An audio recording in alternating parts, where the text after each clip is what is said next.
Good morning प्यारे बच्चों। आज की डिजिटल क्लास में आप सबका स्वागत है।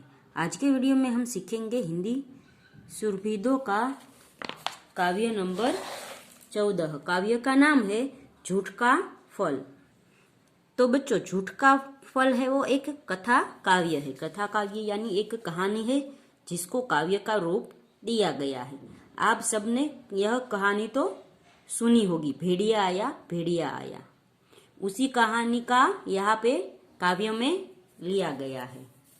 तो हम देखते हैं कि काव्य में एक लड़का होता है जो रोज अपनी भेड़े चराने जाता है। जो भेड़े चराने जाता है उसे हम गडरिया कहते हैं। तो वो रोज जाता है तो भेड़े तो घास खाने लगती है, पर गडरिया है वो बैठकर सोचने लगता है और कहता है कि मैं बोर हो रहा हूं। तो वह है वो एक उपाय करता है कि वो जोर जोर से चिल्लाता है, भेड़िया आया भेड़िया आया। तो सभी खेत के गांव के लोग वहां आकर इकट्ठा हो जाते हैं। फिर बच्चा कहता है मैं तो मजाक कर रहा था, पर सचमुच एक दिन भेड़िया आता है तो कोई उसकी मदद के लिए नहीं आता और भेड़िया है वो उसकी सारी भेड़ों को खाकर चला जाता है। तब बच्चे को पता चलता है कि झूठ बोलना कितनी बुरी बात है। झूठ बोलने से आज उसकी सारे भेड़ बकरियां है वो मर गई है। इसलिए उसे अपने किए पर पछतावा होता है और कहता है कि आज से मैं वो झूठ नहीं बोलूंगा।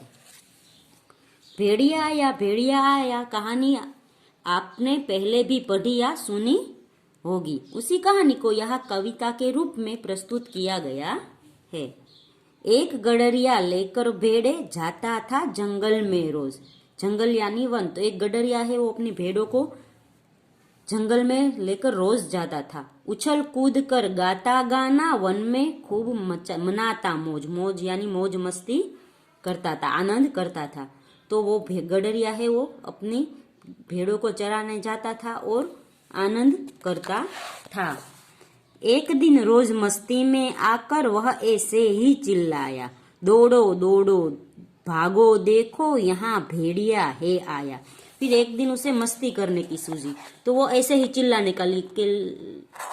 चिल्लाने लगा कि दौड़ो दौड़ो भागो भागो यहाँ पर भेड़िया आया है। सुनकर दौड़े लाठी लेकर खेतों से मजदूर किसान, किंतु वहां पर किसी भेड़िए का था नहीं कोई नाम निशान। तो वहां पर उसकी आवाज सुनकर कई किसान और मजदूर है जो खेतों में काम कर रहे थे, वो लाठी लेकर दौड़ कर आए, पर वहां देखा तो कोई भेड़िया आया नहीं था, उसका कोई नाम निशान नहीं था। सबको आया देख गडरिया हंसकर बोला ऐसे ही, नहीं भेड़िया कोई आया मैं चिल्लाया वैसे ही। तो इन सबको आकर देखकर वो गडरिया बोलने लगा कि मैं तो ऐसे ही चिल्लाया, कोई भेड़िया नहीं आया, मैं तो मस्ती कर रहा था, मजाक कर रहा था। लौट पड़े खेतों पर वे सब, हलवा है मन को मारे। तो हलवा है का अर्थ होता है खेतों पर जो काम करते हैं वे मजदूर। तो वो मजदूर है वो हताश होकर फिर अपने खेतों में चले गए। धूर्त गडरिये पर मन ही मन खींच रहे थे वे सारे।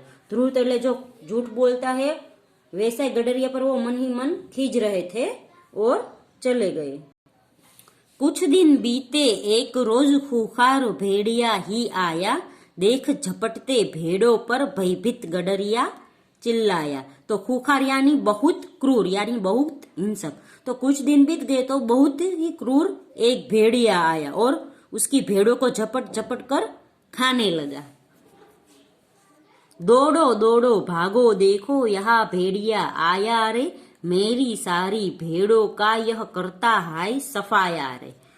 तो फिर वह जोर से चिल्लाने लगा कि दौड़ो दौड़ो मेरे यहाँ भेड़िया आया है और वो मेरी भेड़ियों को मारकर खा रहा है, वो उसको सफाया कर रहा है यानी सबको मार रहा है। लेकिन कोई पास न आया, सभी खेत पर रहे मौन। मौन यानी चुप। तो कोई उसके पास नहीं आया, सभी वहां पर खेतों में चुप रह गए। भला गडरिये के आगे फिर मूर्ख बनना कौन सहे। तो वो मजदूर और किसान ऐसे सोचने लगे कि अभी भेड़िया नहीं आया, पहले नहीं आया था तो अभी नहीं आएगा, वो मौज मस्ती के लिए यह कर रहा है, इसलिए अब हम दूसरी बार मूर्ख नहीं बनेंगे और हम नहीं जाएंगे। और भेड़िया बड़े मजे से भाग गया भेड़ों को मार। झूठ बोलने का ऐसा फल मिला गडरिये को इस बार। फल यानी परिणाम, नतीजा। तो इस बार है वो सचमुच भेड़िया आया और उसकी सारी भेड़ों को मार डाला। और झूठ बोलने का उसको ऐसा परिणाम गडरिये को आज देखना पड़ा कि उसकी भेड़ें मर गई। तो यहाँ पर काव्य खत्म होता है। काव्य में हमने देखा कि कैसे है वो गडरिया झूठ बोलकर सबको परेशान करता था। फिर अंत में जब सच में भेड़िया आया तब कोई उसके लिए आया नहीं, कोई उसकी सहायता के लिए आया नहीं। वह खेतों में काम कर रहे थे और बोल रहे थे कि हम दूसरी बार मूर्ख नहीं बनेंगे, क्योंकि गडरिया तो झूठ बोलता है।